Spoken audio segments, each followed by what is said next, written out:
So as you unpack your HSD Jets MB339, the first item to come out of the box is the nose section. The forward nose section has several parts contained inside that will need to be unpacked for the assembly of the jet.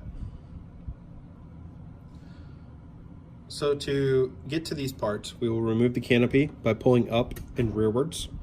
The canopy should slide off. We'll set this aside so it does not get damaged.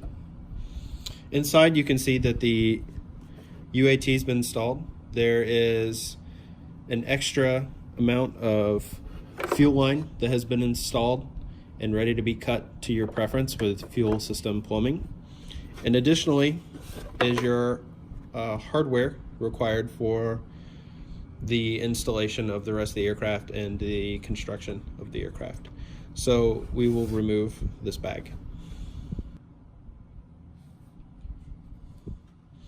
Using a pair of shears, scissors, or snips, and/or a knife, carefully cut the zip tie in place and remove the bag.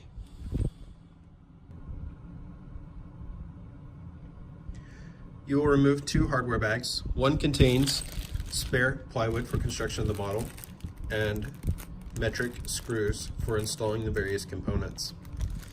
Additionally, there is a bag. If you have ordered the optional smoke system, you will get one 4mm pisco valve and one brushed speed controller that controls the smoke pump. The smoke system pump is a brushed motor pump system, and it is found separately within the box of the MB339. Next, we will remove the access panel to get to the UAT and the brake controller. This can be done by removing these 4 screws.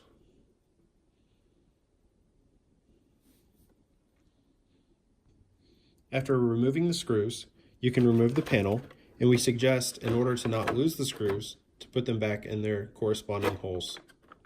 Now you can remove this panel to prepare the jet for installation of the receiver, wiring, and fuel plumbing.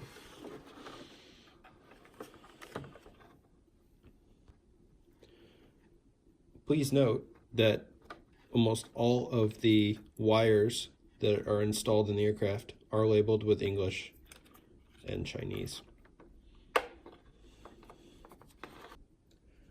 We will now set aside the forward nose portion. You can reinstall the canopy, and we'll move on to the rear section of the aircraft. Next, we will start with the rear part of the aircraft. This is the next part of the aircraft to come out of the box.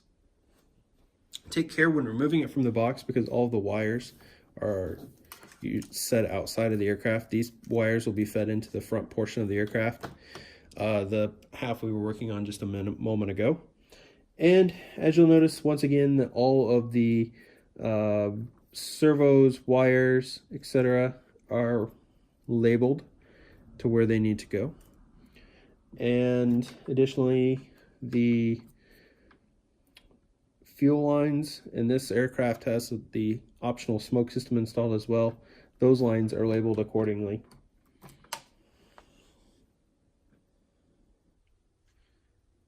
Next, we will remove the rear engine hatch. This can be done by pulling this pull tab. This unlocks the front half. You will pull upwards and forward, and we'll set the hatch aside. Internally is 2 servo cables that are already pre-wired for both wings, and we have carbon spars zip tied and plastic wrapped inside. We will use the pair of scissors, snips, or shears to cut open those zip ties here and here to remove the carbon spars. With the carbon spars removed, you will see that the longer carbon spar wrapped in plastic is for the main wing, and the smaller carbon spar that is not wrapped in plastic is for the horizontal stabilizer. Also to note, there are 2 tabs where the main wing connects that already include the mounting screws necessary to mount the wing to the fuselage. They are not located in the hardware bag. The next thing we recommend doing is removing the main fuel tank cap and associated fuel line, and using safety wire to secure the fuel line to the brass parts and to the nipple onto the main fuel cap, as well as securing the clunk. The other recommended item we would suggest is switching this heavyweight clunk for a heavyweight felt clunk. This will provide another line of filtering, as well as soaking up bubbles and allowing slightly lower draw from the fuel tank to allow a slightly even lower level of fuel draw. Another thing to note, when removing the fuel cap, there is actually Teflon tape wrapped around here to fully seal the cap from any leaks. So take care when removing to keep the Teflon tape in shape. If necessary, it's damaged, you can use standard Teflon tape from a hardware store to rewrap this in the direction of the threading to prevent further leaks. These are the modifications that I did to the MB339 main fuel tank, adding safety wire and a felt clunk. Next, I installed the cap with included fuel line and clunk. The next step will be installing the horizontal stabilizer. Please remove the horizontal stabilizer from the packing box. When you remove it, you will see that the mounting screws are already threaded into this. You can remove them. And just make sure all of the hardware is good and tight, and double checking all these mounting points before installing it in your aircraft for flight. Additionally, the screws in here, just make sure that everything is nice and tight and nothing has come unglued. Next, we will install the short carbon fiber rod into the rear part of the horizontal stabilizer. After installing the rod, we can gently slide on the horizontal stabilizer to the rod, and before pushing the horizontal stabilizer tight, we can attach the servo connector. Make sure to note the polarity of the servo connector while installing, and there is a included clip that snaps in place that keeps the servo from coming unplugged. Then very gently slide the horizontal stabilizer while threading in the servo connector into the recessed gap and install the horizontal stabilizer. Next, install the two screws that were removed from the horizontal stabilizer brackets back into the horizontal stabilizer through the two mounting holes. This uses a 2.5 millimeter style hex wrench or driver.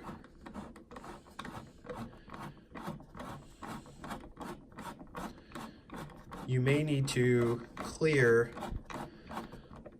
some of the material around the hole just so there is no obstruction as you mount the included screws. The next step will be to join the front half and rear half together. For this, we can remove the canopy and set it aside. Now we will pull aside the plumbing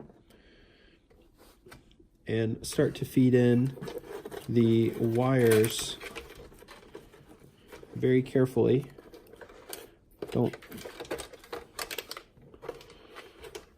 And then feed in the plumbing pieces. Next, we will hold the wires and very slowly push the two halves together. Next, we will add the mounting screws to mount the two halves together. They will feed in from this direction. There are T-nuts behind here for the bolts to anchor into. From the hardware kit, you will see 4 shorter bolts, 4 washers, 4 longer bolts, and extended pieces of plywood. For mating the fuselage halves together, we will use the shorter bolts with the supplied washers. The bolts used to attach the 2 fuselage halves is a 3mm metric driver. To get to the lower halves for installation, because you have to get underneath the fuel tank, we have used a flexible driver extension to install the hex screw. Make sure you install all of the screws first with some slack before tightening all 4 points. This allows the fuselage to flex a little bit while you get all 4 of the screws installed. Now the next thing I've done, now that the fuselage halves are put together, is that I've routed the plumbing up and away, and I've pulled each individual halves of the wiring out of the way and the nose gear wiring forward. And now we can start to plug in our brake and gear controller and start routing the wires to install into our receiver. The receiver will be installed on top of this, as well as the engine ECU and any other electronics we may choose. The next step is to plug in the retract wires to the retract unit. It's relatively self-explanatory to set this up with the JP-V1ER120. You have 2 servo inputs, they're already plugged in. These are your 2 gear doors for the front, and they are labeled. The factory has already installed those.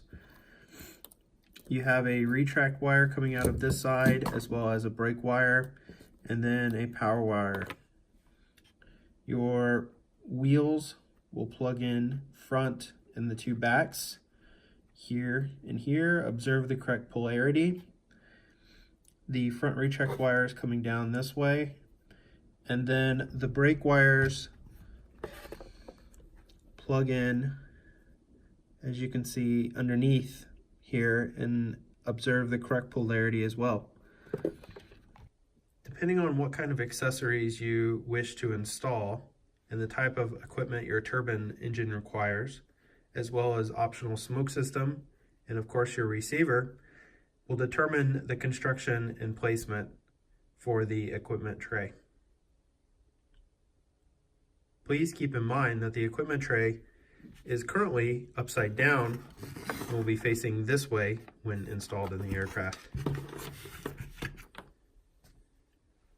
So far, I have installed my smoke system with 2 zip ties, my fuel pump with a heavy-duty zip tie, fuel line that will initially go to part of the fuel pump here, and I have safety wired the fuel barbs equipped from the UAT. Additionally, I have went ahead and attached the speed controller that is used for the optional smoke system. Additionally, if your aircraft comes with the optional smoke system, this is a good time to go ahead and trace your lines and make sure the labels are appropriately marked. The fill label is appropriately marked and has been traced, and I have went ahead and capped it. So for future reference, this will be fully capped, and the cap is set aside. Then I've traced back my 2 pump lines. This pump line actually would come from the pump to the nozzle, so I have marked it with an N for nozzle and then set it aside, not to get it confused with the other labeled line labeled as pump. This line goes from the tank to the pump.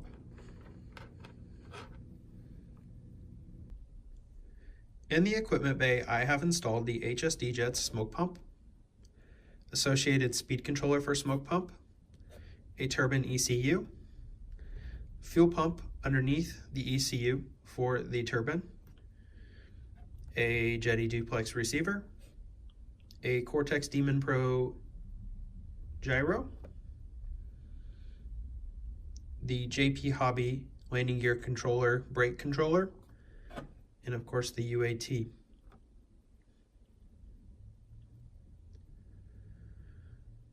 Underneath here as well is wire management. So as we were building the model, you may recall that we added wire ties and wire wraps to kind of organize these wiring down in here, and that is still critical.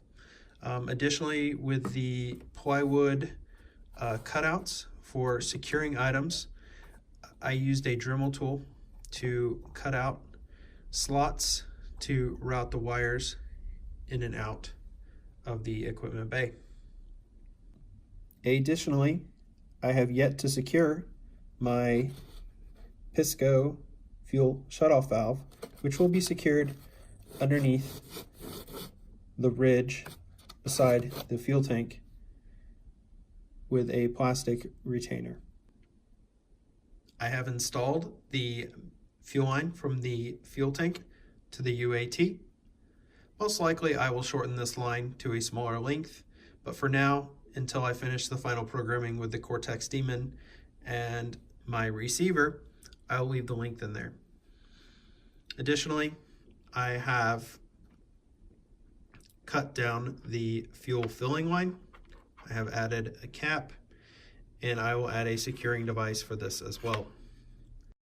I will add Velcro straps through these slots here for my turbine battery, which will go on this side, and my flight battery, which will go on this side. I will use a 2S lithium polymer battery for the flight receiver and a 3S lithium polymer battery for my engine. Of course, different engine manufacturers require different batteries, and certain receivers require different voltages as well. The servos can use anywhere from 4.8 volts to high voltage 7.4 volts. The included brake system does need a 2S lithium power 7 volt system to operate properly, and the smoke system will operate with 6 to 7 volts as well. So in this case, for this build, it was most efficient to use a 2S lithium polymer battery to power the smoke system, the landing gear controller, and brakes, as well as all of the servos and my receiver. Something to note, I still have to do wire management with my receiver wires. That is user preference, and depending on brand of receiver, your wires and antennas may be different. To install the wings, first we will insert the large carbon fiber rod. Next, we will remove the mounting screws from the wing. Gently hold the model and the wing while guiding the carbon fiber rod into place, and slowly slide the carbon fiber rod onto the wing. You may have to twist the wing slightly, and we will put it close to the aircraft but not quite yet assembled. Now we will make our wire connections located here. Please note the correct polarity, and each wire is labeled accordingly. After connecting the wires, I have pushed the excess wire into this recessed portion, and now I can slide the wing into place, and it locks in as so. I have installed the wing bolt using a 2.5 millimeter driver. I will tighten the wing bolt down. The wing bolt is securely down. And to install the other wing, repeat the process. The wing installs exactly the same, just the opposite direction. To install the external tank that is included with the kit, please locate these longer set of metric screws. Each wing uses 2 of the 4 screws. Lay they take onto the wing. And we recommend using an extra long driver.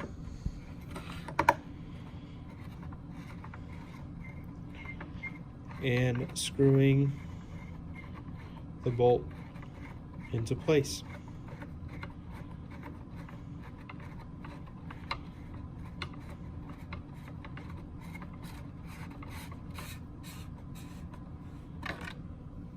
And this driver is a Bondus brand, 2.5 millimeter, extra long. This was purchased at an online retailer. But the extra long metric drivers have come in really handy.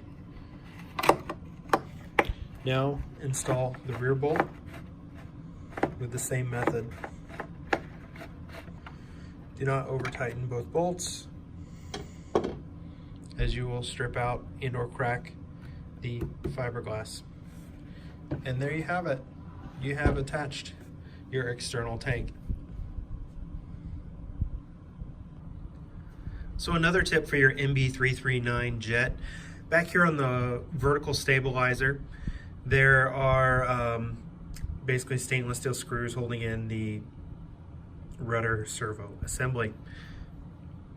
What we did, so they weren't so bright and shiny on such a nice, gorgeous camouflage paint job, was we used some acrylic paint. This is basic acrylic paint you can buy at any big box store or online shop, hobby shop, art shop, something like that. Just basic acrylic paint.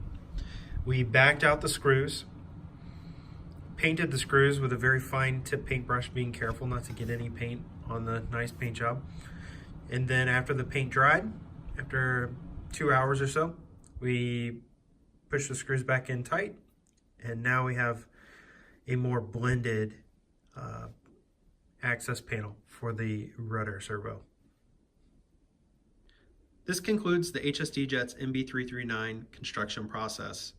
We have gone over the basics of completing your model and tips and techniques for fast and efficient construction. We did not go into great detail about the installation of the engine, accessories, and equipment to be installed, as we have left that up to individual builder. If there are any questions with your HSD Jet's MB339 build process, or even the equipment you have installed, please reach out to us at NovaJets. We hope you enjoyed this model, and we wish you happy flights.